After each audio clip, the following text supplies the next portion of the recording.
Good morning and welcome to the Standing Committee meeting for Wednesday, April 26, 2023. All council meetings will continue to be live streamed on the city's website.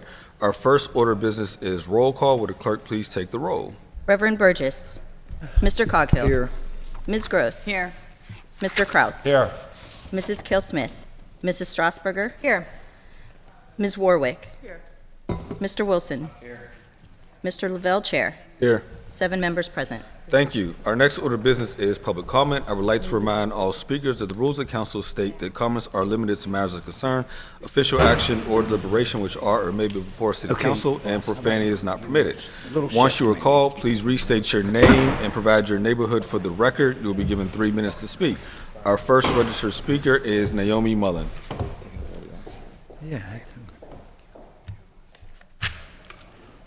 Here, I honor my husband, who was a dedicated public servant of the city of Pittsburgh from the 1970s until 2021.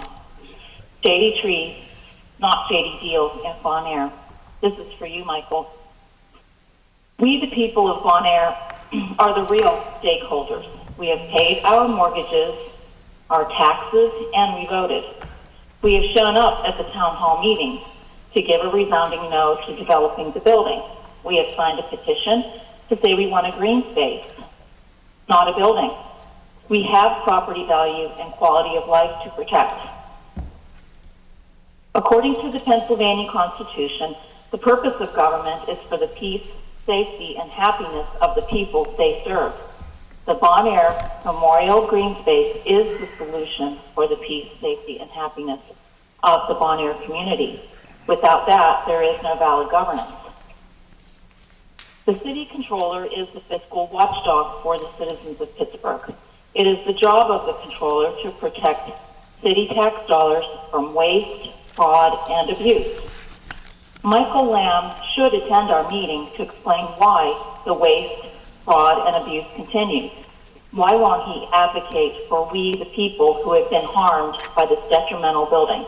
Who does he serve? It is no wonder that issues with the school district persist. Checks and balances do not exist when the same person is the controller for the city and the Pittsburgh Public Schools. Is that a conflict of interest? When the same person moves on to work for the county, they still oversee county property. The Memorial Green Space is the solution for the peace, safety, and happiness of Bon Air. Michael J. Mullen Reflection by Battalion Chief Douglas Praskovich. Retired Deputy Chief Mike Mullen touched the lives of many people. His uncompromising dedication to his sworn duty to provide for the safety of the citizens of Pittsburgh was truly exceptional and one that should be emulated by every firefighter. He loved sharing his knowledge of firefighting in all its many aspects to make our firefighters safer, smarter, and more efficient on the fire ground. Mike knew most of the firefighters on the entire Pittsburgh Bureau of Fire by their first name and was always approachable regardless of rank. If he had a question, he would stop what he was doing to answer it. He worked tirelessly but also energetically his entire career in pursuit of more knowledge. His legacy will serve our citizens and firefighters for years to come. Michael J. Mullen lived a full life, as his obituary so accurately described. Mike was passionate, tireless, dedicated, highly conscientious, and caring. Well done, Michael. Well done. Rest in peace, my friend. Jake. Thank you. That takes us to our second speaker, Akahana Haumalkina.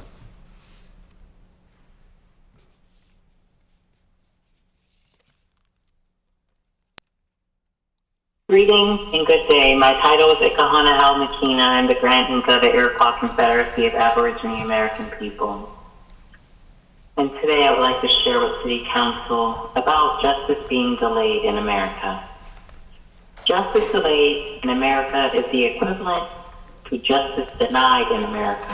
However, it is our collective focus and aim to change that reality by retelling the American story through a truthful lens, a lens that sheds light on a painful part of history that the United States is scrambling to cover up yet again. Historically, books were burned, Now it's critical race theory, the suppression of books, literature, and writing, and lectures that expose the darker side of history, rarely told and spoken of accurately. There are even attempts being made to cover up our existence as an indigenous people in schools, nationwide, and removing any reference of indigenous names and likeness and images in schools, in buildings.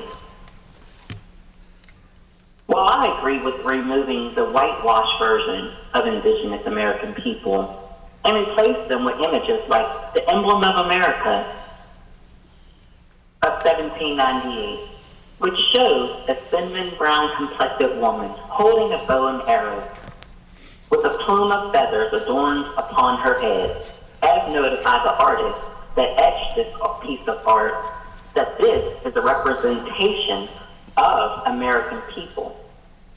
That this artist did over 200 years ago. This is how the world saw America.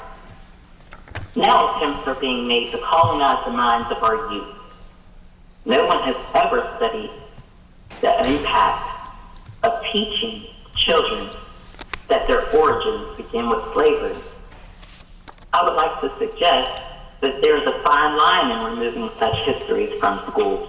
While I agree certain histories and teaching should be removed, but what it's replaced with should be highly scrutinized and replaced with real history, not another trumped up version of history told by people covering up their ancestors' actions and how they murdered and slaughtered indigenous people for their own selfish gain. Your own commander-in-chief, Mayor Ed Dean, has been quoted in saying that change takes 20 years before it can be considered. Well, I directly do not agree with that comment because my great-great-grandmother waited 20 years. My great-grandmother waited 20 years.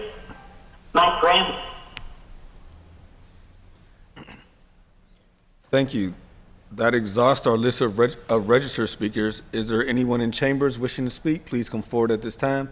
Provide your name and neighborhood for the record. You will also be given 3 minutes to speak.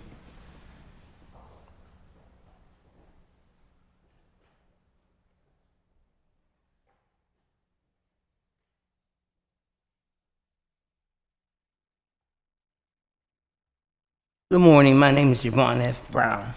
I live up in Irvis Tires, up at the top of Bedford.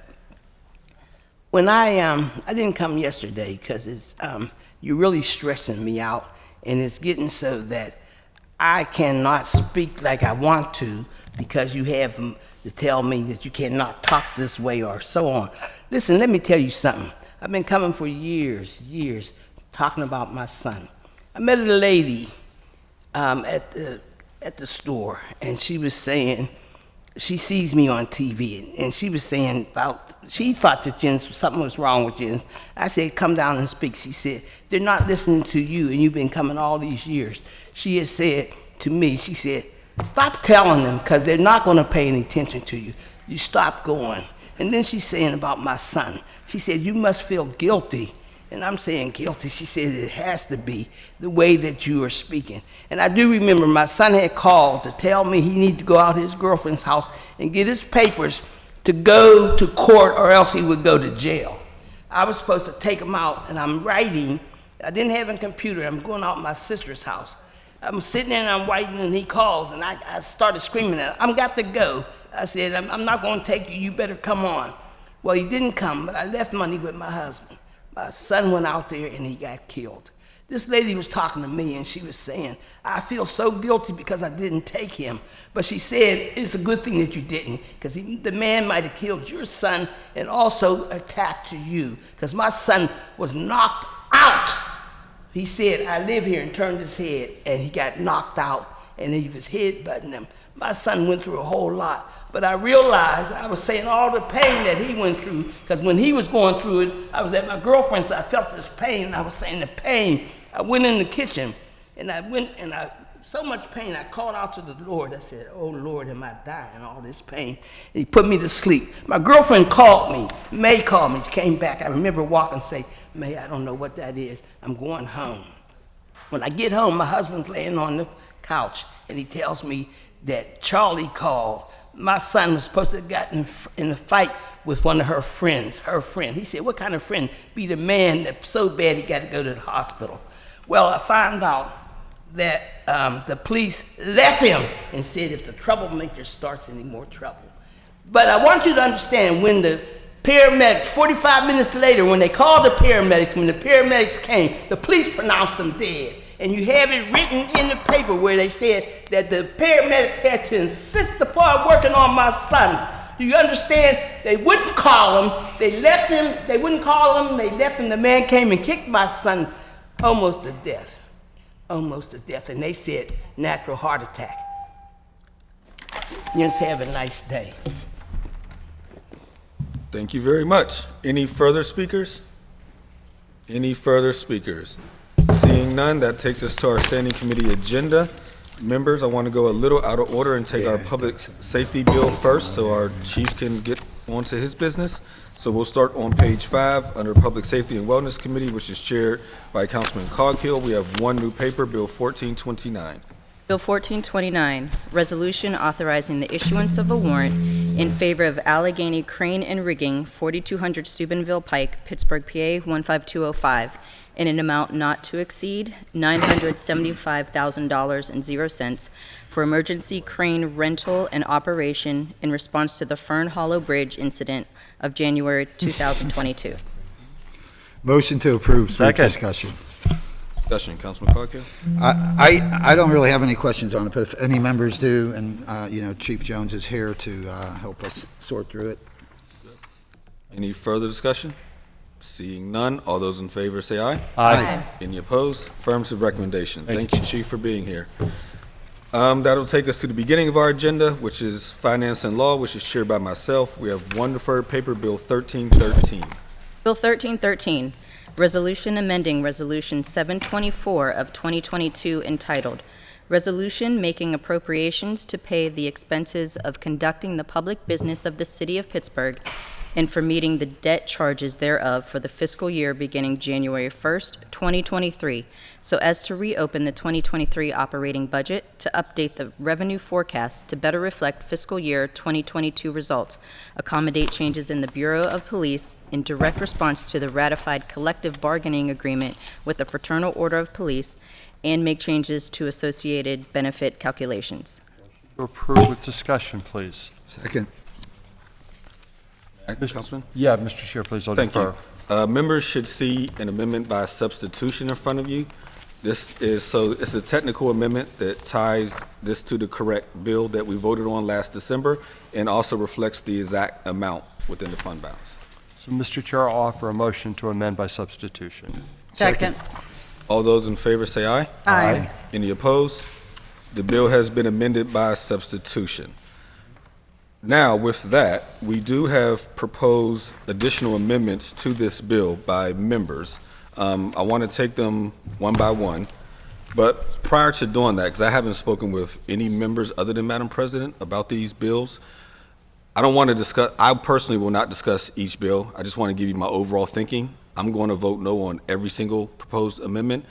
And my rationale is, I have a couple concerns. One, I'm concerned about the precedent we're setting, making these amendments to the budget, even though it's open. You all may know that we're going to have to go through this process again next year regarding fire, regarding EMS, and I'm concerned about the precedent we're setting.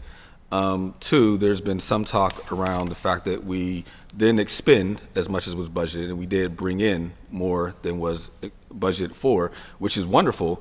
However, you all may recall back when we were passing the budget, I expressed my concern around the lowering of the fund balance. And so I'm of the opinion, that if we have the additional revenue, we should really be putting it back into our fund balance. Lastly, there are some items within these amendments that could actually be adjusted within the budget itself. We actually don't need an amendment to do it.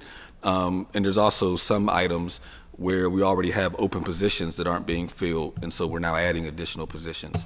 And then lastly, I'll just remind you all that we're all of about 2 months away from actually starting the budget process. And so I feel like doing all of this would be appropriate in 2 months, 3 months from now. So for those reasons, I won't be voting in favor of any amendments. I just wanted to explain myself to you all. With that, we do have proposed amendments. So we have operating amendment number 1. And, Mr. Chair, may I? Yes. How do you wish to have these offered? By the sponsor of the amendments? I voted to approve with discussion. How do you systematically want to do this? So it was my intent to read through every amendment. They are being sponsored by, I'll say who, I'm going to read one at a time. I will say who has brought these amendments forward, and then we can have discussion and vote, if that's okay.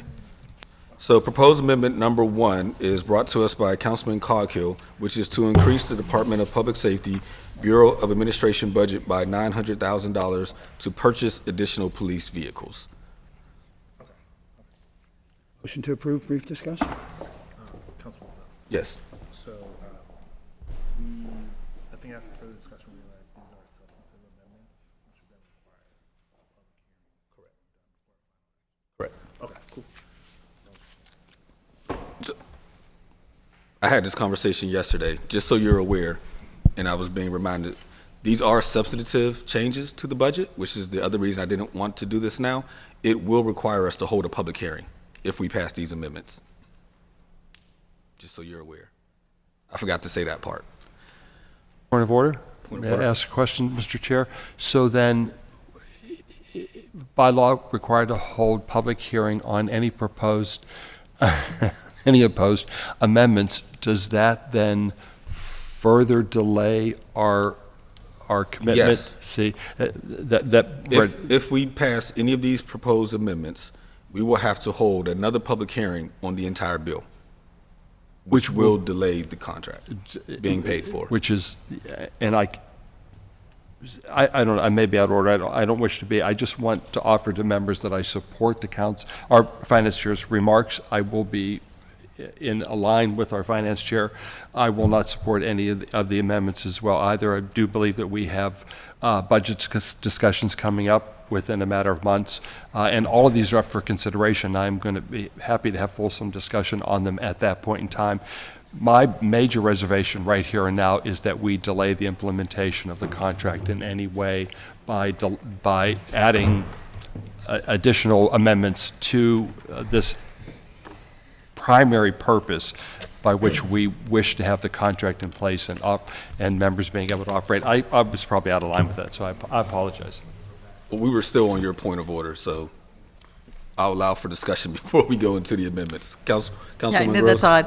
I actually am supportive of what Councilman Lavelle said up until and stopping at the assertion that we need a public hearing after a vote. We always vote after we hear from the public, and there's no point in hearing from the public if we don't vote after that.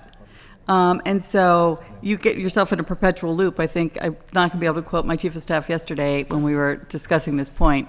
I think he said something to that effect, like, well, what's the point in hearing from the public if you're not responding to what you hear? And so if every time we vote, we have to have a public hearing after we vote, you get yourself into a perpetual loop. And so that just, I am actually supportive of everything you said, and I'm happy to withdraw my amendments or not present my amendments, and I'm happy to try to work with the administration to kind of add capacity where I was hoping to add capacity through these amendments to respond, I think, to some urgent needs. But I'm still going to argue the point that I don't think you need a public hearing after the vote. And I reread the Home Rule Charter last night. These are verbal amendments. We already had a hearing on the new legislation, which is, I think, was the appropriate course of action. So that's all I have to say. Thank you. Thank you. And to your point, Councilwoman Gross, I did have this conversation with our solicitor about do we actually have to have a public hearing, given that the public would have a week to respond, to give comment before we take a final vote.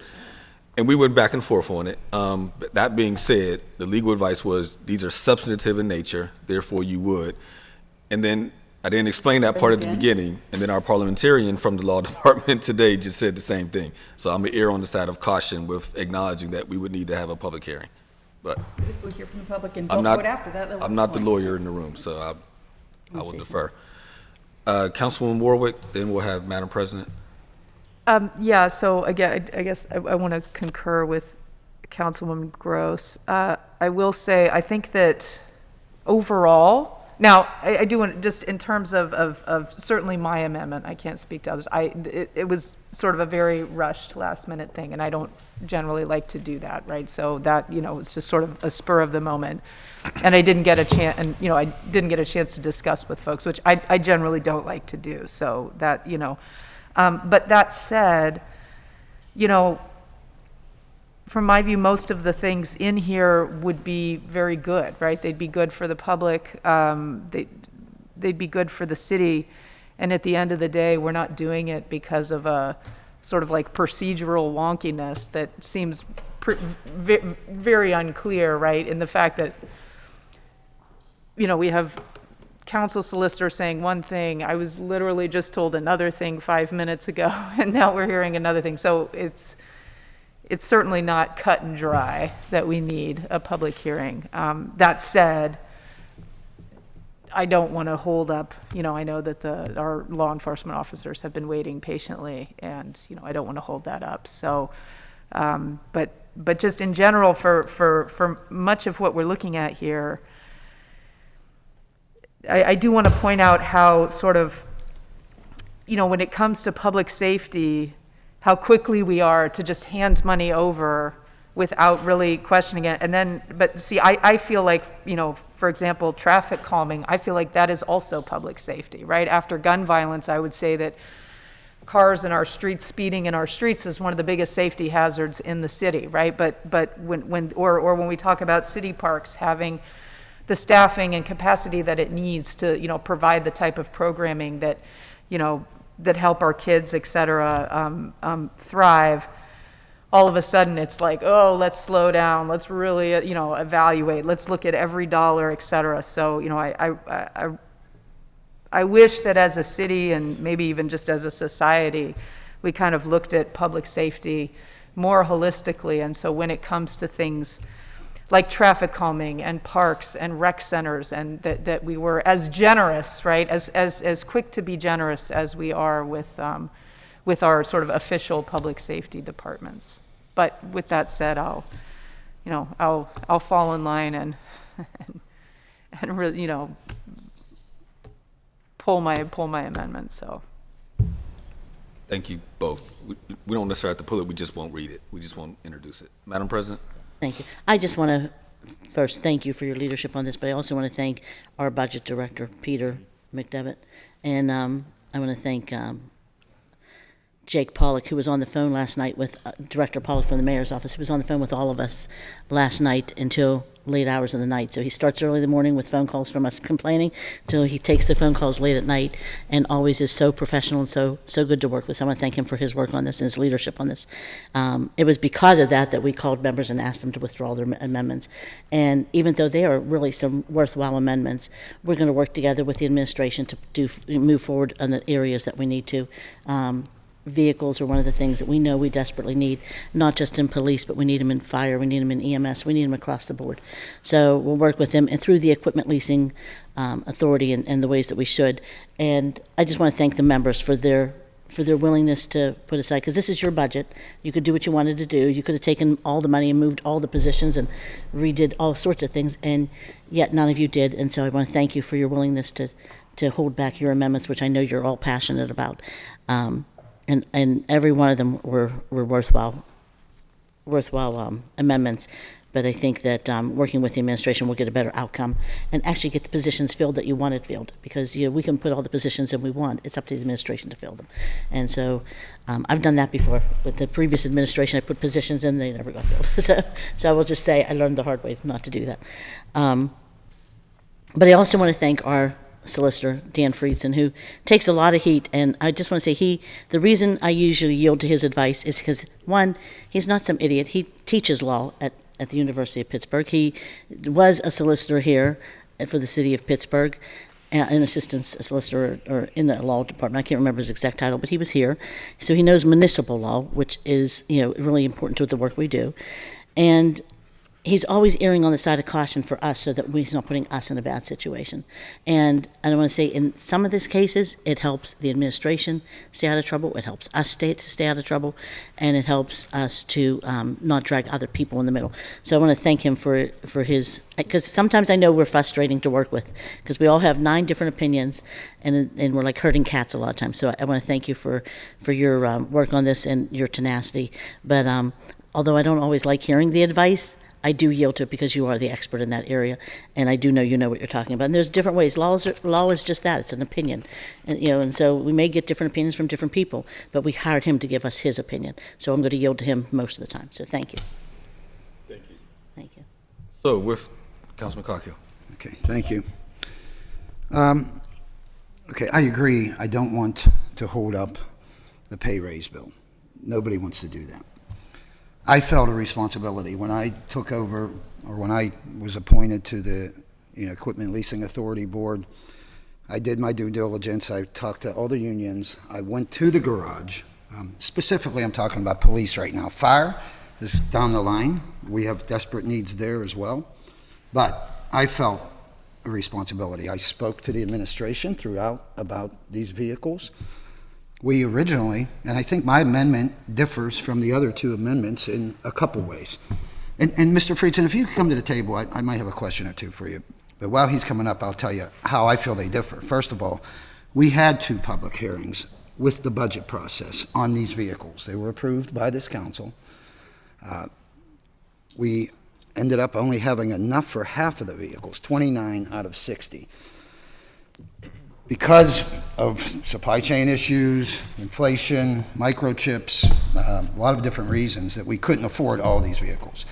So, and Mr. Friedson, my question is to you. I understand having to hold a public hearing for these amendments, but for this one in particular that we already approved through 2 budget processes, I don't feel that we would need to have that. Am I incorrect, or? So if I'm hearing you correctly, if you're stating this in such a way that you had a public hearing on 60 vehicles, and so your, I guess, argument would be that we've had the public hearing on these 60 vehicles. The issue, under 319 is just that the City Council shall not take final action on, and it lists out certain types of legislation to give the public notice, and it says appropriation or budget matter. So the only question is whether or not, and again, I would maybe defer to the municipal corporation solicitor or the budget people, but the question then becomes was the budget matter 60 cars or vehicles, or was the budget matter the dollar amount? And it was 60 vehicles. There was a dollar amount behind it. We since paid for 29 of those vehicles and ran out of money. So what we're really doing today, what I'm asking this council to do, is make that whole of what we already approved. Does that make sense to you? No, it doesn't. I'm looking for, I didn't know I was going to be called to the table today. I'm sorry, 1 second, please. I just, in good conscience, and let me tell you why I put this forward. In good conscience, it's hard for me to say we don't need these vehicles.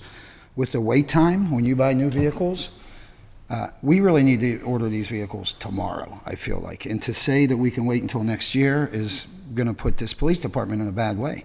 We are going to approve a pay raise, which I thought was very well done by the administration to work with the FOP. And but to not have vehicles for, our police officers, or safe running vehicles for them to get to whatever the emergency or scene is, in good conscience, that's why I had to put this forward. The other part of the Home Rule Charter, because what we were talking about is where a public hearing's required, that's 319, and just to reiterate, the spirit of that is, the magic is public comment. We put forth legislation and it's just a bill until there's public comment and then a vote. And those 2 things together are essentially the ingredients that make legislation under our Home Rule Charter. However, that said, there's another part of the Home Rule Charter, 507, amendment of the budget. And of course, this particular item, the budget can be open with permission of the approval of the mayor. So clearly the budget was open with approval of the mayor for this FOP contract ratification and effectuation. The question then becomes is, whether it was open for all of these matters. Well, and that's part of my point, is my amendment is within the scope of opening the budget for the police, operations of the police department. Had the Had the resolution said, to amend the police budget, and it was just that, I would 100% agree with you. But it was very specific about the FOP contract and the salaries and wages. But that said, I wanted to jump into 507 just a little bit, which does talk about amendment of the budget. And it does say, council at all times may by resolution transfer funds from one code account to another if the total budget amount is not exceeded. I don't know if this is one of those situations or not, and again, I would defer to the budget people for what their policies and procedures are for, is this an amendment of the budget? It's a budget item. I don't know the dollar amounts here, and I don't know if there's the money in the budget to move it from one code account to another, or if this is, a matter that would require another public hearing with 10 days notice and have the public comment on it. None of this stuff deals with the first 3 points Chair Lavelle made. However, this is just legal technical arguments. Okay. Well, I'll just sum it up like this. And because I feel like the will of this council is not to push this through today, I felt the administration realizes the importance of this. I realize the importance of this because I visited the garages. I've talked to them on many different occasions. It's about getting these in a timely manner at this point. If we wait until we reopen the budget, these aren't going to come in. I don't know what the time waiting list is on these vehicles, but it's surely lengthy, and the longer we wait, the more trouble we're going to be in. I felt the responsibility to make sure that our police officers have currently have well-operating vehicles. To short them there is going to be a tragedy. We spend a lot of money at this council on a lot of things, and it was really an eye-opener to me, I will tell you. I didn't really go into this thinking, we need more vehicles for the police and the fire department automatically. I learned over the past year how desperate a situation we're in. I feel like we're ignoring it as a council, but there's no two ways around it. We need vehicles to get back and forth to emergencies, whether it's fire department, ambulance, or police. So, Madam President, I will withdraw this today if it's in your best wishes, and we could take it up again, but I'm just making my point clear that I feel we need to approve this today so we can order these vehicles in order to get them. And it's already going to be a long wait time, and if we wait any longer, then at least my conscience is clear as to if we have a fire truck break down on the way to, a 4-alarm fire, or if we have a police vehicle breakdown on the way to a bank robbery, that my conscience will be clear. I would prefer to push this through. I think it's needed. I think it's desperately needed. And much to my dismay that I learned over the past year that, we're in a dire situation throughout the fire department, the police department, and even EMS, I think, needs a couple more ambulances. So I'll be bringing it back up just as soon as I can.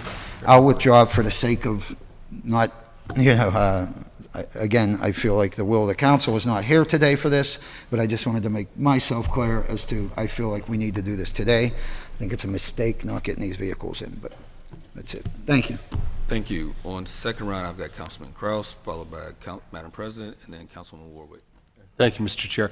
So I'll keep my comments brief. I just want to say I appreciate the passion of Councilman Calco, my colleague. But for members that are newer and might not necessarily have the institutional knowledge, I had the honor of serving on the Equipment Leasing Authority for 15 years of my 16 years of being here.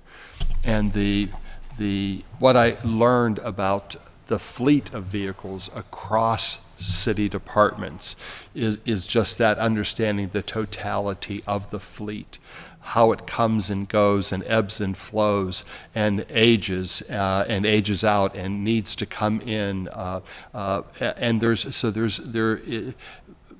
the Equipment Leasing Authority doesn't exist in just separate individual silos of departments, but rather it's the holistic overview of our city fleet and how every department needs and deserves to have the equipment and the vehicles they need to perform the jobs that we ask of them. And so, again, while I appreciate the passion of my colleague here, I won't support this in that I think the bigger picture is really understanding this budget amendment and why the budget is open and what we're here to do and the importance of performing that task. But as it relates to this specific amendment, I just wanted my colleague to hear in public my understanding and interpretation of a vehicle purchasing throughout the city and the need to understand it in a more holistic way as to how we fund a fleet across the city for every department that needs vehicles for operation. So that's again why I'm supportive of our president, our finance chair, and will vote as I said earlier. So, Mr. Chair, thank you, for your indulgence, and Madam President, thank you for your indulgence yesterday in good conversation and your leadership. Thank you. I just want to make sure that I make this clear. I wanted to see if Director Pollock could come to the table. Director.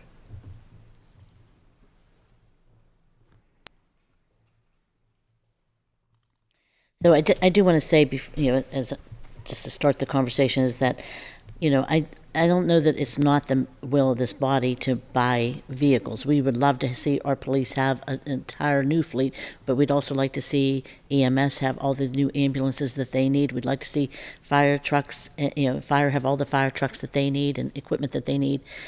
But a lot of times we spend money at this table for things that we don't really need. And so I think that it's prioritizing what we are here to do and making sure that when I say I get angry about stuff, it's because now we're struggling to get things that we do need and that we are responsible for getting. But I do think that Director Pollock is working on some things. Director, can you talk? You're working on some fire equipment or fire trucks, is that right?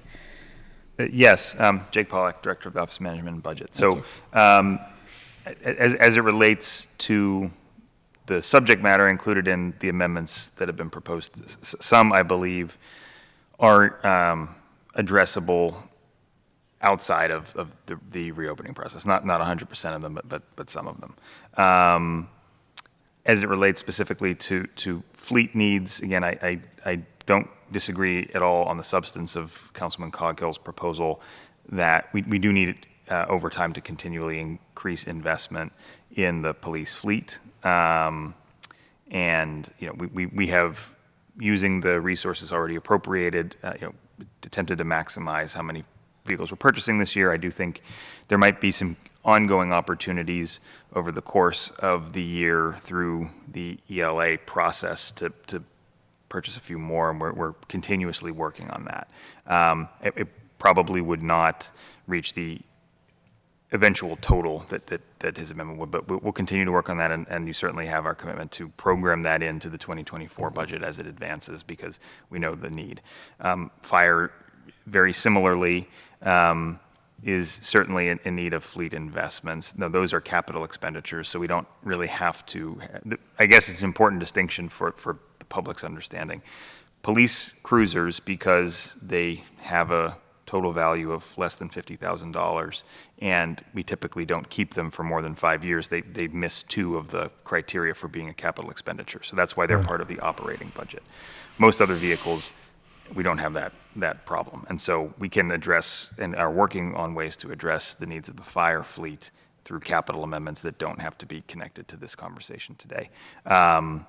We have just purchased 2 used fire apparatus, and then we took delivery of them over the weekend. They've been rebadged, refitted. They're available for service as of Monday, which is great news.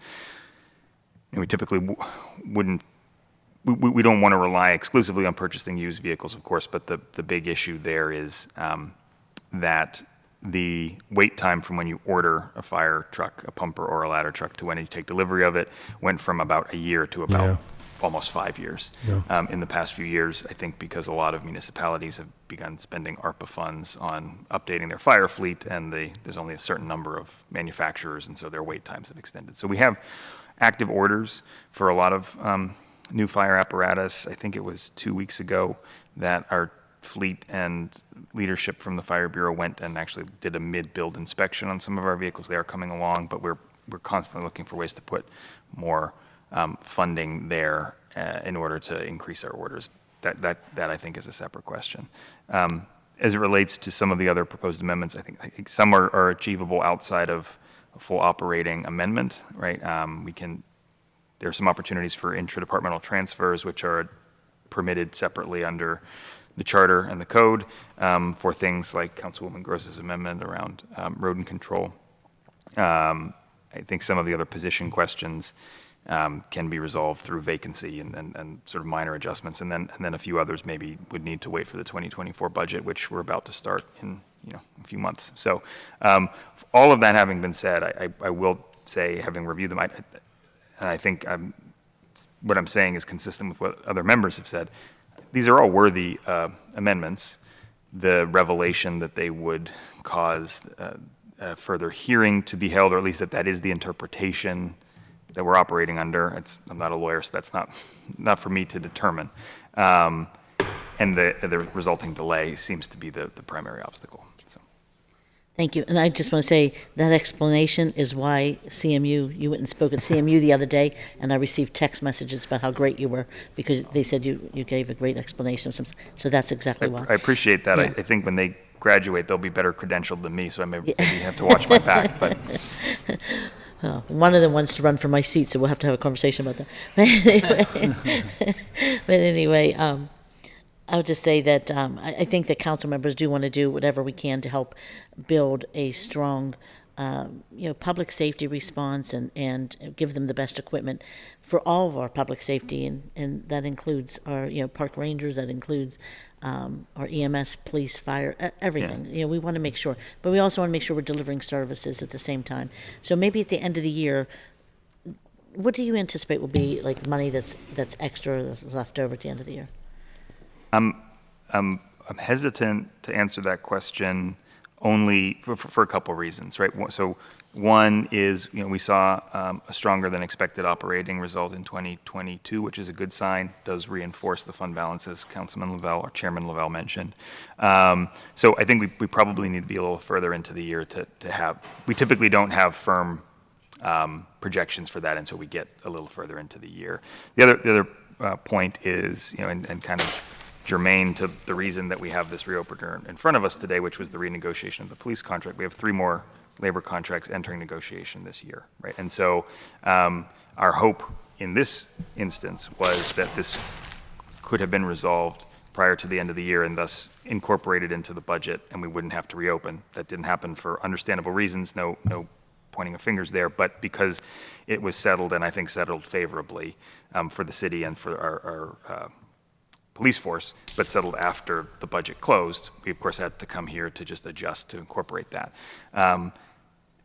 We'll be negotiating 3 more contracts that will, in turn, have impacts on the budget that we won't foresee until those negotiations are underway and completed. And so our goal would be to resolve those questions before the end of the year and have them reflected in the 2024 budget when it passes, so we don't have to go through this process next year. But those negotiations can take a variety of timelines and courses. So I'm sorry, I don't think I can honestly give you a clear answer to that question at this time. Okay. So I'm just saying that there's money left over in the budget at the end of the year, and I think maybe when we move forward, we make sure that some of these things are a priority, that we can move forward. Yeah, I think with the next budget. And I think we'll do that with the next budget and address the policing vehicles and the need for fire trucks and EMS. But I mean, this is some of the places where, we could use, we really need, the fire department needs help with that vehicle that shows kids how to get out of a fire. I don't remember what it's called, but it's on Flowers in your district.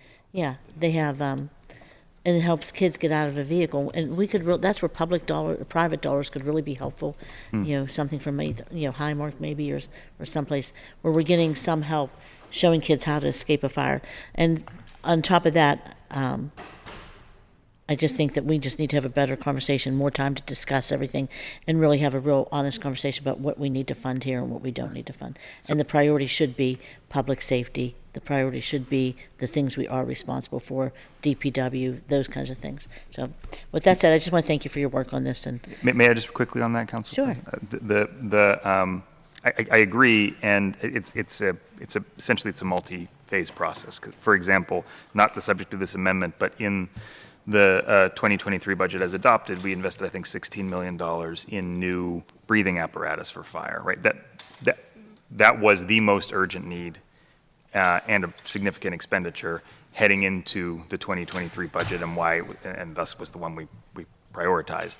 That will be done this year, and so then the next highest need clearly has emerged as vehicles and apparatus, and we're again working to find interim solutions, and we'll take that into the budget as a priority, as all of, I think, the items on the table here today can be as we head into that process. And I also want to say that I think that although I appreciate all the council members who withdrew their amendments, I also appreciate those who didn't put one forward, at the request of the administration, because we didn't want to delay the pay increase for the police officers. But I do want to say that Councilman Coghill is one of the biggest champions for public safety and DPW, for city services and city employees. And so I want to thank you for that. And I know that you've been a champion of trying to help make sure that everybody's getting the equipment and trucks that they need. So I know this was difficult for you to withdraw, but I want to thank you. Thank you for doing that, because we did want to, it was unfair to the members who agreed to withdraw theirs and those who didn't put any in, than to see one come forward. So thank you for that. So thank you, everyone, for your work. What we can accomplish when we work together, huh? So, should I sing Kumbaya? Yeah, I do want to point out, for our directors, just to remind, our directors are essentially being pulled in 10 different directions, right? I guess I should only speak for myself, but I know that I'm asking Director Vargas to do satellite services and expand city sports, and I'm constantly bugging her about lifeguards, and we've got her in food justice, and Director Lucas, everyone knows I'm constantly writing her about more traffic calming, et cetera. So it's in DPW, we want, there's litter issues and graffiti and like forestry and everybody, so, and also PLI with demos. So I want, and that's why specifically for Domi, I wanted to, if I'm going to ride Director Lucas about needing more traffic calming, then I need to work to get her the resources that she needs to do more traffic calming, right? That's my job. And so I just kind of want to remind the directors, and I hope that the administration would encourage it as well, in the next couple of months when these budget discussions happen, come to us, let us know. Let us know if you need, if you need your council members to advocate for, do it, let us know. And that, I think that should be encouraged across the board. That's what we're here for, right? There's, it's sort of the checks and balance of the city government. And, that's what we're here to do. Peter do that this summer. That's all. Thanks. Okay. Just briefly, to your point, Councilwoman, there is in the budget process, normally most members will meet with the directors of their respective committees to sort of get a priority of what that actual list looks like. All the directors will also provide sort of their entire wish list to the Office of Management and Budget, who then goes through that wish list of thousands of things to try to narrow it down to what Director Pollack's point was, what's the most urgent and neat and necessary, and then out of that sort of comes the mayor's recommendations of a budget, to which we obviously then as council get to then choose on. So you will have that opportunity to be that advocate that you're wishing to do. And I think all of what members have put on the table, well, haven't put on the table today, but wish to, are all important. I just think there's an appropriate time and place to do it, and I didn't think this was the appropriate time and place. With that, any further discussion on the bill as amended? Councilman Coghill. Yeah.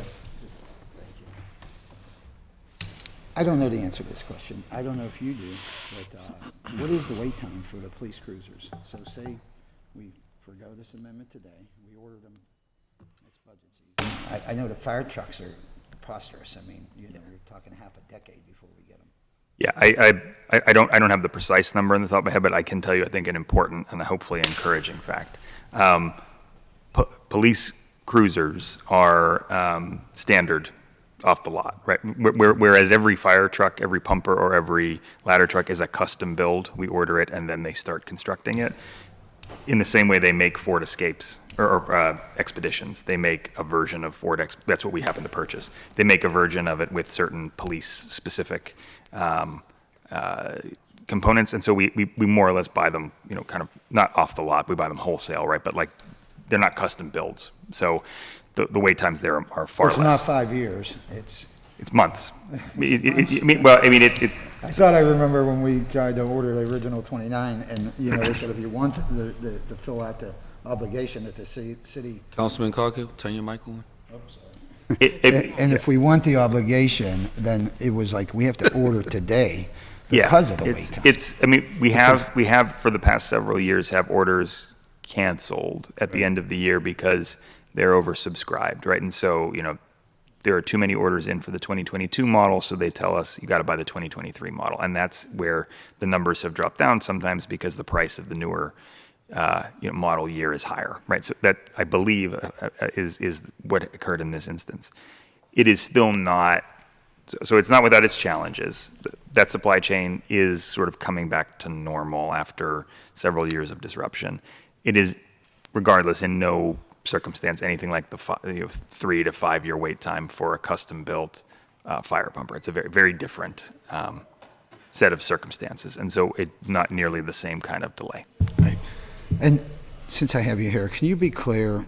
I got mixed reactions from some members as to, like, the administration's not supporting this, administration is supporting this, meaning the 900 vehicles. Obviously, I put the amendment forward. Yeah. But I just want this council to hear from you that this is really essential, if that's the way you feel. I agree and can say with certainty that we do need to invest more in the police fleet, and whether now or later, that's a priority item, right? Because we need to reduce the life span and improve the sort of performance of the fleet.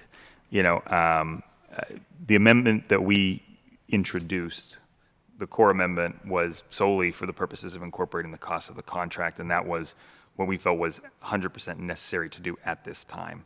I don't disagree with you that fleet investments are valuable because of the sort of procedural circumstances. At this juncture, it's sort of our opinion that the best move for the city is to advance a clean version of the bill to avoid further delay. But that doesn't mean that I do agree that further investment in the fleet is necessary, and we're looking at a variety of ways to achieve that, if not through today's legislation, for the purposes of getting the back pay done, if that makes sense. Thank you for clarifying that. Yeah. And I spoke to Madam President last night along with you, and I agreed to, withdraw this. I didn't want to muddy up the original contract that we're, going to approve today. So I'm glad to do that. I just needed to hear from you that it is essential. We do need these vehicles. And the fire department's a whole other story, of course.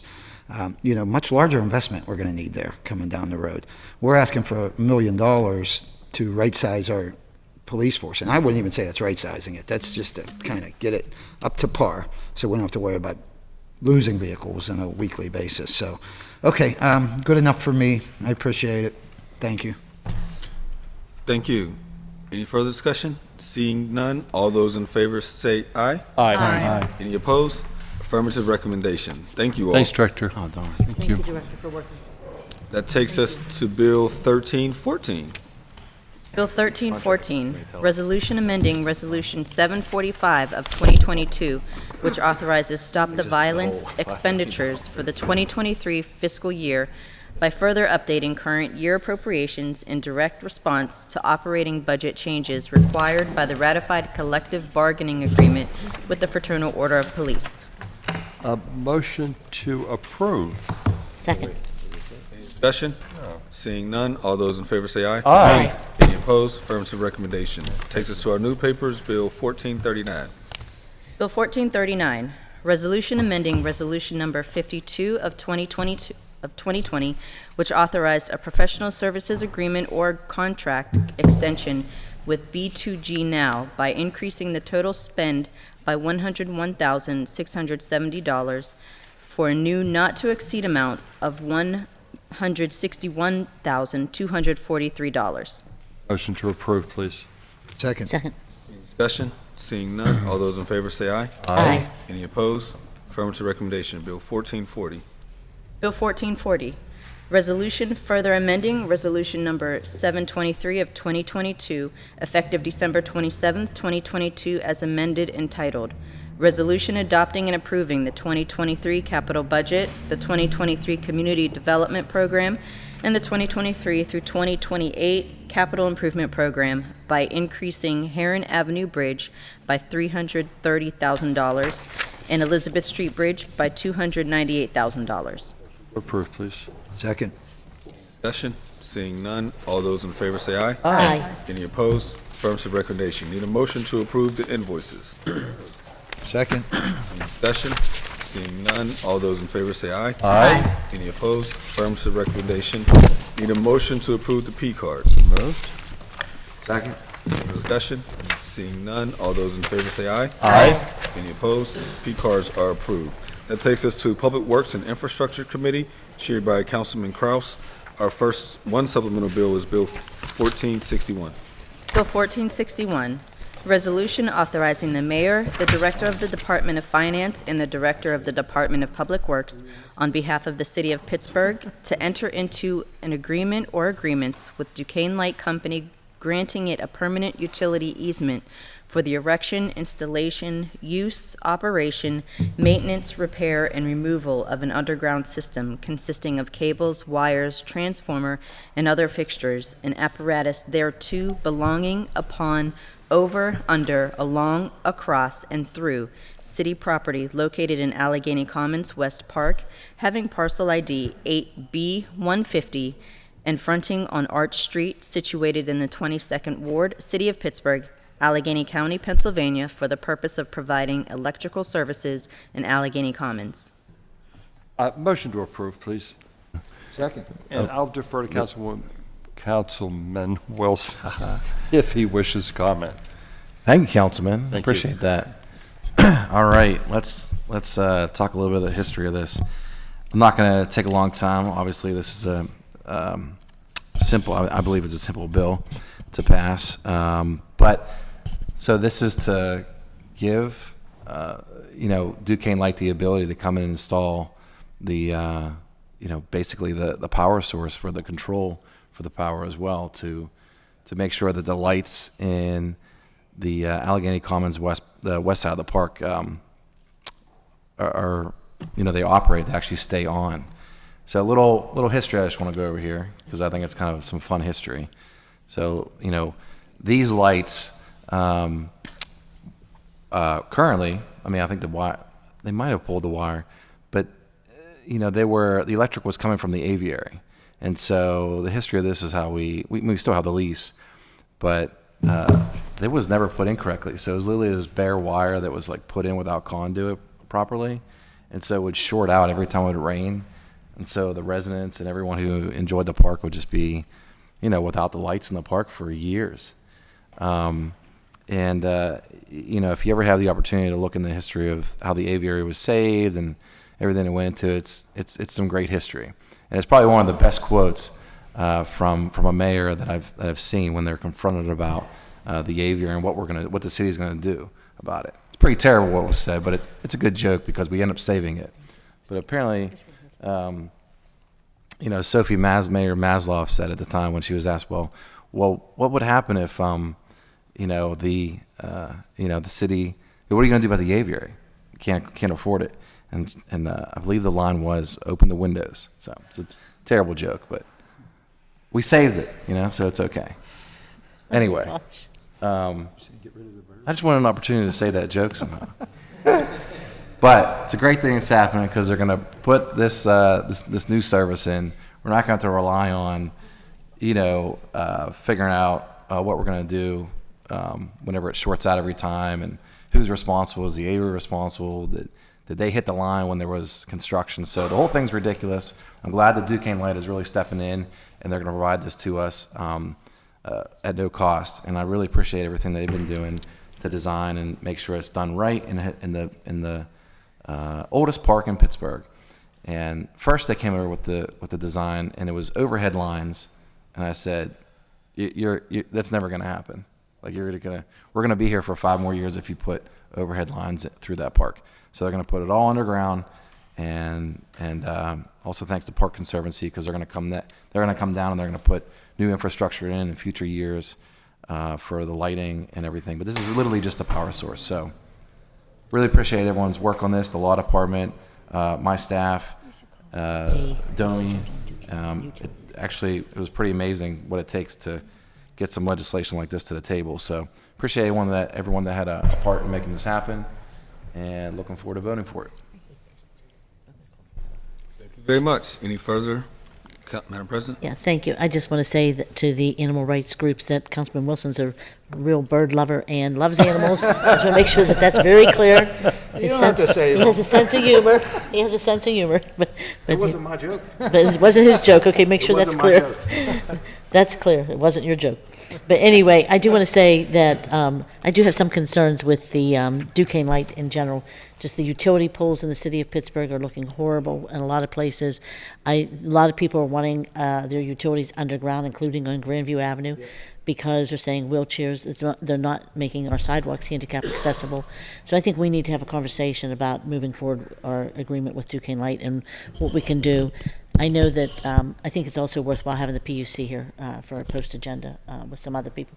I just think we need to have some real conversations about what we can and cannot expect them to do differently, but to be a good partner in the city of Pittsburgh. That's it. Thank you. Second round, Councilman Wilson. I just want to say thank you to DPW, because they've been orchestrating this as well. So thanks. Thank you. All those in favor say aye. Aye. Aye. Any opposed? Affirmative recommendation. New papers, Bill 1435. Bill 1435, resolution authorizing the mayor and director of the Department of Mobility and Infrastructure to apply for grant funding from the Pennsylvania Department of Conservation and Natural Resources Community Conservation Partnerships Program to provide funding for the South Side Three Rivers Heritage Trail repaving project. The grant proposal includes an ask of $44,689 with a match of $44,689 from the City of Pittsburgh's capital budget, for a total project cost of $89,378 for this stated purpose. Motion to approve. Second. Discussion? Thank you. Seeing none, all those in favor say aye. Aye. Thank you, Any Councilwoman. opposed? Affirmative recommendation. Bill 1436. Bill 1436, resolution providing for an amended reimbursement agreement or agreements with the Pennsylvania Department of Transportation for costs associated with the preliminary design phase of the Elizabeth Street Bridge Rehabilitation Project, providing for the payment of the cost thereof not to exceed $650,000, an increase of $298,000 from the previously executed agreement. This resolution serves to authorize only the amended reimbursement agreement or agreements at no cost to the City of Pittsburgh. Future resolutions will authorize the project specific service agreements. To approve, please. Discussion? Seeing none, all those in favor say aye. Aye. Any opposed? Affirmative recommendation. Bill 1437.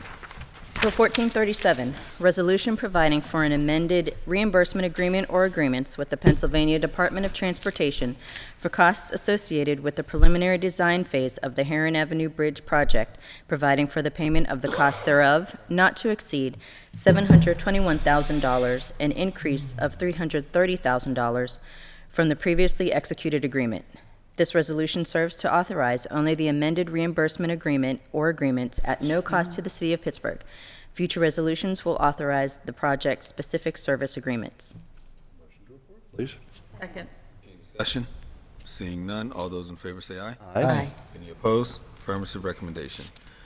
Bill 1438. Bill 1438, resolution amending Resolution 305 of 2022 entitled Resolution authorizing the mayor and the director of the Department of Mobility and Infrastructure on behalf of the City of Pittsburgh to enter into a license agreement with the Allegheny County to provide access for the city to detour bicycle trail facilities during certain city construction activities along McKean Street, to modify the language to authorize a new agreement with the county for further trail detours. Motion to approve, please. Second. Discussion? Seeing none, all those in favor say aye. Aye. Any opposed? Affirmative recommendation. Mr. Chair, Yes, sir. I'm being called away unexpectedly. Can I register I votes on remaining bills? Yes. Thank you very much. Appreciate it. Thank you. That moves us to Land Use and Economic Development Committee, chaired by Councilman Wilson. First new paper is Bill 1443. Bill 1443, resolution authorizing the mayor and the director of the Department of City Planning to enter into an agreement or agreements with the Pennsylvania Historical and Museum Commission for the purpose of receiving and spending grant funds in the amount of $12,500 to complete an architectural survey of the Crawford Roberts neighborhood. Motion. Motion to approve. It's Deb's committee, right? What? Whose committee is this? Oh, Councilman Bobby's. Wilson. I'm sorry. Second? Second. Any discussion? Seeing none, all those in favor say aye. Aye. Aye. Any opposed? Affirmative recommendation. That takes us to Bill 1444. Bill 1444, resolution that the mayor and the director of city planning on behalf of the city of Pittsburgh are hereby authorized to enter into a professional services agreement with Keenan Says to aid in the research and project management of the city of Pittsburgh's equity audit of public art and memorials at a cost not to exceed $15,000. Motion to approve. Second, with discussion. With discussion, Madam President? Just briefly, I want to thank Sarah, who's leaving the city of Pittsburgh and has done a fantastic job helping us. Do you want to come up and just say something? Sorry. Not to put you on the spot, but I told her we're not going to let her go. I don't know where she...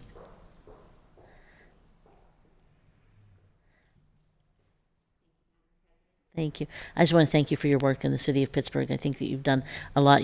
And I know you've done some battles across the city of Pittsburgh trying to get people to appreciate art. But I know the one that stands out is the one in my district where we had to have art removed. So, but I want to thank you for finding a good place for it and a place that it fit in, and then adding to that later. So thank you for your work in my district and across the city. Anybody else want to say thank you? Yeah, thank you. I didn't know you were leaving us, Sarah. Yeah, okay. It's been almost exactly 3 years with the Department of City Planning, and I feel very privileged that I've been able to work on some really exciting and important public art projects, as well as And life-threatening, I would say, at some point. sometimes, as well as working on the legislation that you all passed at the end of last year to reform how the Public Art and Civic Design Commission works, and to update and modernize our Percent for Art public art program. So I'm really looking forward to watching from the sidelines to see how that continues to grow. Thank you very much. We're all going to take turns. Oh, thank you for your service. I appreciate it. Yeah. Yep. Any further discussion? Seeing none, all those in favor say aye. Aye. Any opposed? Affirmative recommendation. That takes us to Innovation, Performance, Asset Management, and Technology Committee, chaired by Councilwoman Warwick. First new paper is Bill 1441. Bill 1441, resolution authorizing the mayor and the director of the Department of Innovation and Performance to enter an agreement or agreements and amendments thereto with Computronics USA, Inc. for a 3-year term with 2 one-year renewal options to provide ongoing professional services to continue to develop and upgrade the Posse LMS system in support of the One-Stop PGH permitting program, meeting the needs of the city of Pittsburgh at a sum not to exceed $2,526,254. So motion to approve, brief discussion? Second. Yeah, so I figured that we'd want IMP to come to the table for this, but just because it's such a large sum, if you want to come up. But just to sort of a brief, so this software, the Computronics software, is what we bought to create the One-Stop PGH. And just so when you buy software, right, you can, in-house, you can make adjustments to it to a certain degree, right? And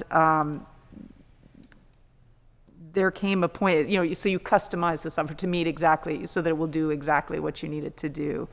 But there comes a point where the software, or in this case, Computronics, was saying, we won't guarantee your customizations. And sort of the reason that they do this is because what they want to do is sell you services, right? Like, and all the software companies do it. So in order to continue to develop the software to do new things and make adjustments, et cetera, the software companies to continue, getting revenue from the software that they already sold you, then sell you services.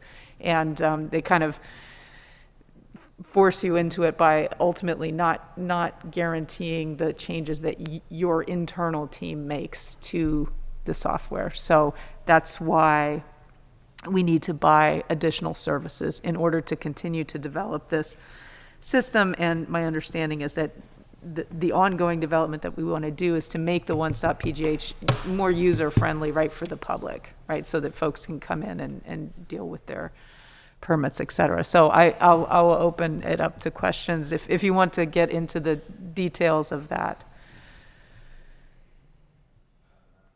I just would like to know who's negotiating the agreements and what they're including in there. So that's who's negotiating.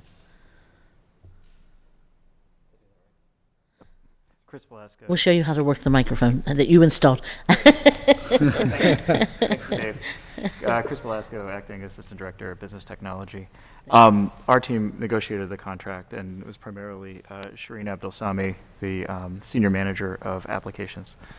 So I think I have a little bit more questions about what's included in the contract, but Sure. I just want to also say that I don't know that we're spending money wisely in this department, especially because there are a lot of people that would prefer having to talk to someone face to face, and would like to see someone that they can help work through things. There are a lot of people that feel that our system is now more complicated and less user friendly, not more user friendly. And so I just think that there's a lot of concerns in general, and so maybe we'll have a post agenda. I'll talk to you about that, about what we're doing in that department in general. But I do know that with technology, honestly, when I first came here, I worked at Pittsburgh Public Schools before I got here. Their technology was amazing. I mean, amazing. And I got here and it was so behind. And then somebody said, "You think you're bad? You ought to see the county." So it was like, but now I think people are all making changes. They're more aware of what we can and cannot do. But I would like to get to the place where I feel like I can turn on my computer without having to call IMP to come back and turn it on and change my password. There's little things like that I think I'd like to have a broader conversation about. But with this particular, I understand that we have to do what we have to do. But I'm gonna say I think I'm gonna have a broader conversation about IMP, and I actually have somebody who wants to come and talk about it, so it's good. We have some technology people. That's good. That's it. Thank you. Councilman Warwick? I also want to say, I do agree with you, Madam President, but just to clarify, so in terms of, I agree that there are lots, I have a number of constituents who have a very hard time dealing with their permits, and they really just need somebody that they can get on the phone to kind of, hold their hand and guide them through the permitting process. However, that is at the same time, there's also a high demand for you to be able to do everything online, right? Like, this is the age where we can do everything on our phone practically. So, and just to note that those are two separate things, right? So IMP is in charge of making sure that the online stuff is available, that the digital side of things is available, and then PLI, that would be a PLI conversation about getting the staff in there to really be able to provide that kind of one-on-one service for, the person who just needs to do a one-time renovation to their house and doesn't like to, doesn't really know how to use a computer and such, so. Thank you. Councilman Lewis? I'm supportive of certainly extending the software and getting the services on the software so we can maintain what we've got. But I have to say, it is not just a one-off that there's some resident who's never been on the internet before who wants to renovate their kitchen. I've got big projects with architects and developers who have been working in the city for decades, who've worked on every iteration of One Stop PGH, who are calling me because it's so screwed up this year. So I don't know what has progressed with One BGH, but I mean, we're talking like a coffee shop right, that is expanding, and their architect and their, paid construction people and everybody who's been pulling permits for decades get lost into some internet snafu in One Stop PGH. So there's definitely a problem, right? What are all these permits that aren't relevant to this project? Why can't I get past it? Why is the inspector shutting it down? Why can't I get my occupancy permit? Because the inspector passed us all on everything, but the database isn't matching the reality, right? And then I have to call the director, and then the director has to call in extra people, and then everybody has to finally clear up the kind of like boondoggle. There's an old 1980s, I think, movie called Brazil about the absurdity of kind of like modern records and bureaucracy and how it can throw everything into disarray that it reminds me of. So it happens multiple times a week. I have a district that has especially a lot of small businesses, and so it seems in my office that we're getting these calls from kind of Main Street storefronts who are their businesses, and they need that occupancy permit to be able to operate. They have employees to pay, and they need that revenue, and they're getting lost into the internet void. So I just had to jump in and say that it's more widespread than just a resident who's never done this before. But again, I would support that post agenda. I think it's time, not for this agenda, but it deserves its own time and attention. I've been saying this for a while. Other members have been saying this for a while. The concept was a lot easier than the implementation. When 8 or 9 years ago, we were like, oh, we'll go from paper-based and having to be in person downtown, because certainly people don't want to have to drive downtown. And we all said it at the time. That's great. Let's just put it all online. Well, it's been many, many millions of dollars, not just for One Stop PGH, but for lots of other things. And it's time for us to stop and take a hard look and reassess and adjust if we need. Appreciate it. Councilman Coghill? Yes, I agree with Councilwoman Gross and Madam President here. Initially... He is a smart man, isn't he? Check. Initially, I was floored by some of the costs at IMP for technology. I know everybody's moving to that, and it's all fine and good. But it's really frustrating for me when we can't have somebody answer the phone anymore. I have a lot of constituents that still use the phone. They want to pick up the phone and say, hey, how do I go about this? So I feel like and at a time when we're desperate for police vehicles and fire engines, and we're putting $2.5 million into re-upping our one-stop program, I get many complaints over it. I get people who can't find their way around it. I myself couldn't for the longest time. I have since then adapted, but do you still answer the phone in your department? Do you have somebody that says information? Yes? Is that right? Yes, we do. During regular business hours? Yeah. Okay. And they will direct people to whatever? When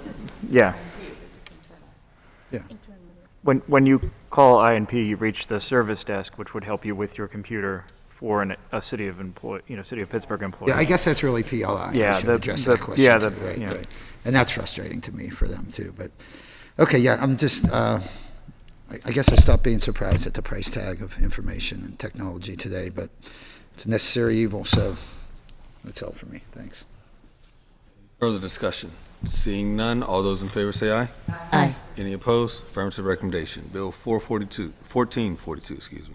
Bill 1442, resolution amending Thank you. resolution number 418 of 2022, which authorized the mayor and the director of the Department of Finance to enter into a maintenance agreement with OPEX Corporation for maintenance services related to the Falcon Red document scanning workstation by adding a year of maintenance services at a cost not to exceed $23,000. Motion to approve. Second. Any discussion? Seeing none, all those in favor say aye. Aye. Any opposed? Affirmative recommendation. That takes us to Intergovernmental and Educational Affairs Committee, which is chaired by Councilwoman Gross. Our first new paper is Bill 1430.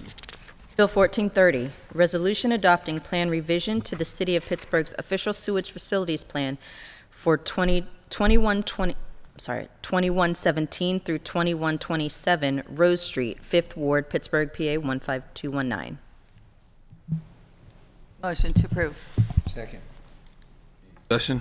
Seeing none, all those in favor say aye. Aye. Any opposed? Affirmative recommendation. Bill 1431. Bill 1431, resolution authorizing the Urban Redevelopment Authority of Pittsburgh or an Urban Redevelopment Authority of Pittsburgh affiliate to acquire all the city's right, title, and interest, if any, in and to the following publicly owned properties in the 18th Ward of the City of Pittsburgh, designated in the Deed Registry Office of Allegheny County as Block 15M, Lots 99, 102, 103, 104, 109, 110, 111, 112, 113, 114, 126, 127, and 128, Council District Number 3. Motion to approve, brief discussion. Second. I know that the councilman stepped away, but I didn't know if anyone wanted to talk to. This sounds like an exciting project, and I didn't know if anyone wanted to speak to it. Does any members? Does anybody know what the project is? Yeah, so I've got a brief summary, but if you wouldn't mind, I'll bring, we have people from the RA here. David, do you want to join us?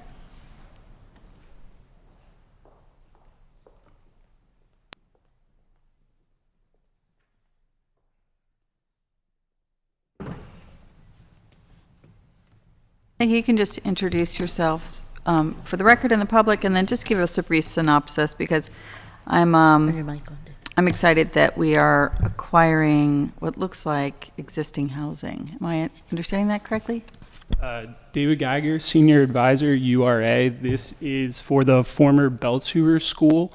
It was awarded a 9% LIHTC in last year's funding round from PHFA. These are surrounding parcels. I'll defer to my colleague ML if any of them have structures or if they're all vacant properties, but they're surrounding parcels to that now vacant school that will be part of the project. I appreciate it. You can introduce yourself too. My name is, thank you. My name is ML Meyer. I'm the real estate director at the Urban Redevelopment Authority, and David has that right. The school is being renovated, rehabilitated, and into housing units, and the nearby properties will have new construction on them. Oh, how many units in total then?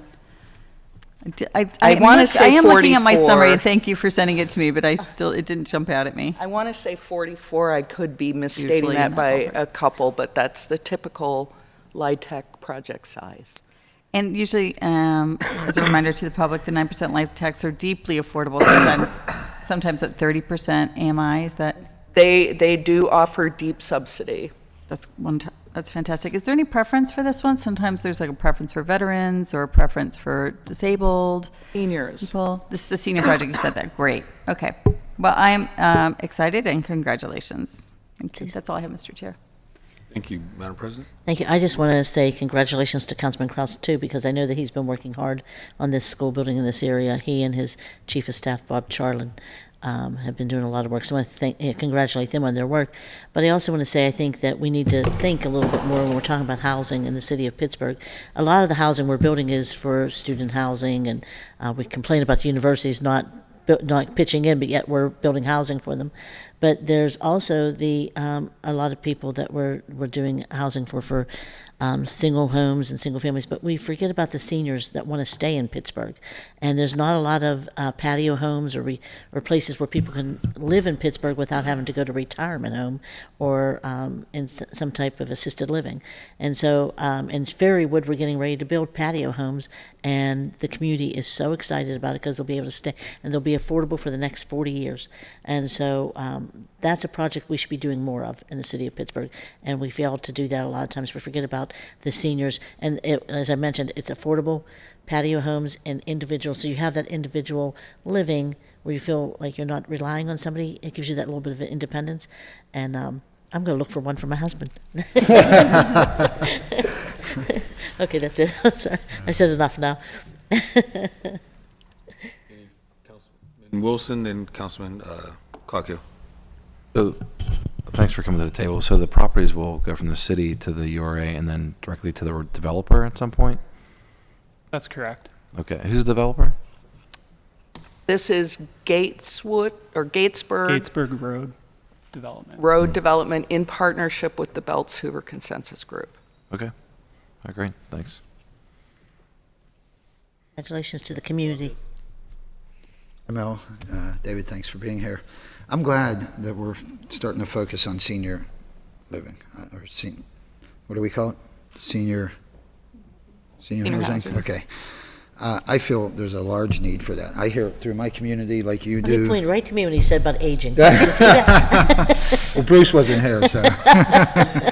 But, and I understand with Berg Place, the development up on Brownsville Road, we have at least one proposal for such a site, for somewhere around the same size, 40-some units for senior living. And did we get other proposals on that? Were they also focused around senior living? Oh, so we had 3, and they're all 3 focused. I don't know if all Senior 3 of housing? them are focused Okay. on it, but yes, Yeah, we but did we- receive 3 proposals, and at least one of them had senior housing.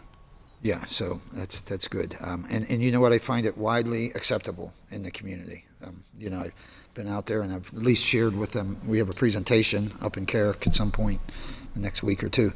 But, I get nothing but positive responses back from the community because they're looking to stay in the neighborhood and they know that they can't manage the big home and the yard that comes with it. And, I've learned through my own experiences, senior housing or when you're looking to put an elderly person that maybe needs some assistance, it's outrageously expensive. So good work. I just wanted to compliment you on this. And let me just ask you this quickly. On this project in Beltouver in specific, what kind of investment does URA have in that dollar-wise? So the URA provided a NIF grant a couple of years ago to get the project underway.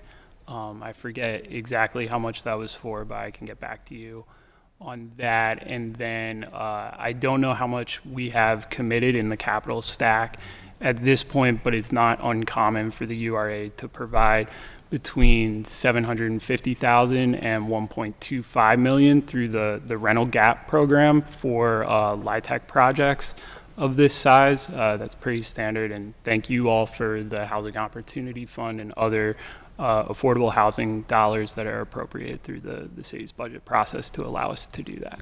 So outside that, David, we don't have a cost in stabilizing this property or anything of that nature, no actual cost towards a project. Sure, yeah, the Beltouver group, consensus group, I believe did use the NIF dollars that we provided for stabilization purposes. I think we're going to do something similar in Carrick on Berg Place with that. Yes, gonna that's very require- possible, yeah, yeah. okay. In the case of Berg Place, the URA actually owns that property, so we are stabilizing the property, as okay. you know, boarding That's it up. the difference, right. Yeah. The Beltouver consensus group actually owned the school at the time that we provided them a NIF grant in order to do the stabilization themselves. And when we talk about stabilizing a property, if we're going to be turning it over to a developer at some point for whether it's senior housing or whatever the other proposals are, why do we want to sink any money into this place when we know it's in one proposal it's going to be knocked down? So we won't make that investment until we know what's going to happen to the structure, correct?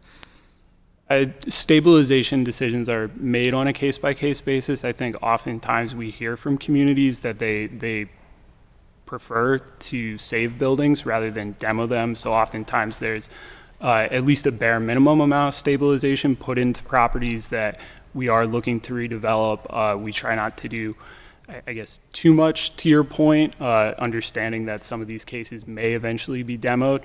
But there is also a public safety and sort of a blight remediation responsibility. No, that the absolutely, authority- and I understand that if the porches are falling down, which they are doing on this in particular, certain stabilization. I just hate to see us put any money into, for instance, the elderly, housing proposal. That's to take them down.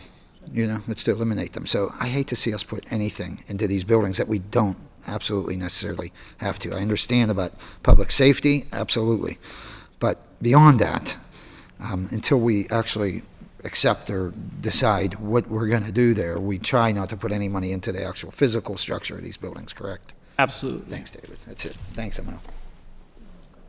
Any further discussion? Councilwoman Gross? So I am supportive of the bill today, and of course I'm supportive of the project, but just one little plug. How many 9% did the city receive from the state this year? So these are awarded from the state like once a year. and we don't get very many. So I'm just curious how many we get this year. I believe in the 2022 round, we were actually awarded 6, which is That's quite more high. than I've ever seen. Yeah. Yeah, it is quite high. I would say that at least in my time here over the past 5 years, it's ranged from anywhere between 3 to 6 awards. So. Right. So again, just kind of a general comment that we've been talking for years about how to do more 4% because there's just so many of those around. We could do a lot more of them without having to wait. Sometimes projects apply, don't get it, sit and wait for another year, apply again for another 9%, don't get it, sit and wait again for another year before they finally are awarded. That 9% LIHTC, which does afford this deep affordability, they're usually around 45 to 50 units in size, but with a 4%, we could do mixed income, and we might be able to add just as many of the deeply affordable units if we're doing, 5 times as many projects. And so I look forward both at the Housing Opportunity Fund and it talks about kind of what we're doing with our funding for affordable housing to see if we can't also encourage just more projects. This just isn't getting us there. So I just had to throw that in. Because we've been saying this for a number of years. So, but again, congratulations on this project. Thank you. That's all I have, Mr. Chair. Thank you. Any further discussion? Seeing none, all those in favor say aye. Aye. Any opposed? Affirmative recommendation. Bill 1432. Bill 1432, resolution authorizing the Urban Redevelopment Authority of Pittsburgh or an Urban Redevelopment Authority of Pittsburgh affiliate to acquire all the city's right, title, and interest, if any, in and to the following publicly owned properties in the 15th Ward of the City of Pittsburgh, designated in the Deed Registry Office of Allegheny County as Block 56C, lots 224, 226, 227, 228, 229, and 230, Council District Number 5. Motion to approve. Discussion? Seeing none, all those in favor say aye. Aye. Any opposed? Affirmative recommendation. Bill 1433. Bill 1433, resolution approving execution of a deed by and between the Urban Redevelopment Authority of Pittsburgh and the City of Pittsburgh for the sale of Block 31G, Lot 202, formerly a part of Block 31G, Lot 200, in the 31st Ward of the City of Pittsburgh, Hayes Woods, Council District Number 5. Motion to approve. Brief discussion. Second. Thank you all for staying at the table. Am I understanding this correctly, that this is the city taking Hayeswood to be a permanent park finally? Yes, this is legislation that helps enable the transfer. This is a very technical piece of legislation. Council's already authorized that transfer, but as part of getting the parcel over to the city, the county assigned a new parcel ID number that was slightly different than the one included in the initial city resolution. So this is just ensuring that council is authorizing the current parcel number. Okay, so it's kind of like a technical piece, Very- but we're very yeah, appreciative. absolutely. All right, very good. Thank you. That's all I needed. I just want to Councilwoman also Warwick. mention that you were also, when I talked about Ferrywood, the URA is also heavily involved in the Ferrywood projects. So thank you for that too. But I also want to thank Councilwoman Gross for working so hard on making sure City Council has a say in what happens to our real estate. As you can see, you have a lot of parcels moving here, and I just want to thank you for that, Councilwoman. Warwick. Yeah, just to say that, the Hayes Woods, it's really exciting. I mean, there's so much potential for Hayes Woods. I just have to say, going forward, over the next 5 to 10 years, I mean, I've heard so many suggestions so far of amazing things that could happen there, from like wildlife preserves to campsites, to just be able to go camping like right in the city of Pittsburgh, like just all kinds of great ideas. And I think that it's going to be a great place, or become a great place. I mean, it's already beautiful, but you have to sort of be really into hiking. So. Aye. Any opposed? Affirmative recommendation. Bill 1434. Bill 1434, resolution Thank you. requesting the approval of an intermunicipal transfer of a liquor license from Boca Inc. to the applicant Kura Sushi USA Inc., doing business as Kura Revolving Sushi Bar, located at 415 Cinema Drive, Pittsburgh, PA 15203, pursuant to amended Pennsylvania Liquor Code. Motion to approve. Second. Oh, no, I'm Meeting's sorry. held. Motion to Oh. hold for a public Public hearing. hearing. Second. Second. All those in favor say aye. Aye. Any opposed? Bill be held for a public hearing. That exhausts our agenda for today. Regarding our meeting announcements, tomorrow, Thursday, April 27th at 1:30 p.m., council will hold a pre-agenda interview for the Planning Commission and the Civic Design Committee. Next week, council will hold the regular and standing committee meetings on Tuesday, May 2nd and Wednesday, May 3rd at 10 a.m. respectively. Speaker registration will close at 9 a.m. the day of the meeting. To register to speak, please fill out the sign-up form on the council meeting webpage. You may also call the clerk's office at 412-255-2138. On May 2nd at 1:30, council will hold a Cablecast post-agenda discussion on the state of mental and behavioral health services in the city of Pittsburgh. And on May 3rd at 1:30, council will hold a Cablecast public hearing on Bill 1178 as it relates to the updating the standards for certain HVAC equipments and setbacks. Madam President? Thank you. I just want to first encourage members to participate or watch the mental health post agenda next week. I'm sure we're going to have some conversation about Second Avenue Commons and some other things that are happening in the city of Pittsburgh. So we want to make sure that we're addressing those concerns and at least just informing ourselves and about what we can do and not do. But I also want to call for another post agenda on domestic violence, Cablecast post agenda. Can I have a motion for a Cablecast post agenda on domestic violence? Second. Thank you. And we'll get that scheduled during Domestic Violence Month, and we have a lot of people that have been calling us to schedule it. And but the other thing is I want to call for an executive session on personnel issues as it relates to our offices and our staff. Second. Thank you. Work with the All in clerk to favor? get those scheduled. Did we vote on both? We did not. Okay, All those in favor say aye. Aye. Any opposed? We'll work with the clerk to get those Did we scheduled. vote on the post agenda too? I'd lump them together. Okay, good. Okay. Thank you. Anything else? If not, we need a motion to excuse the absent member, approve the minutes, and adjourn the meeting. So moved. All those in favor say aye. Aye. We are adjourned.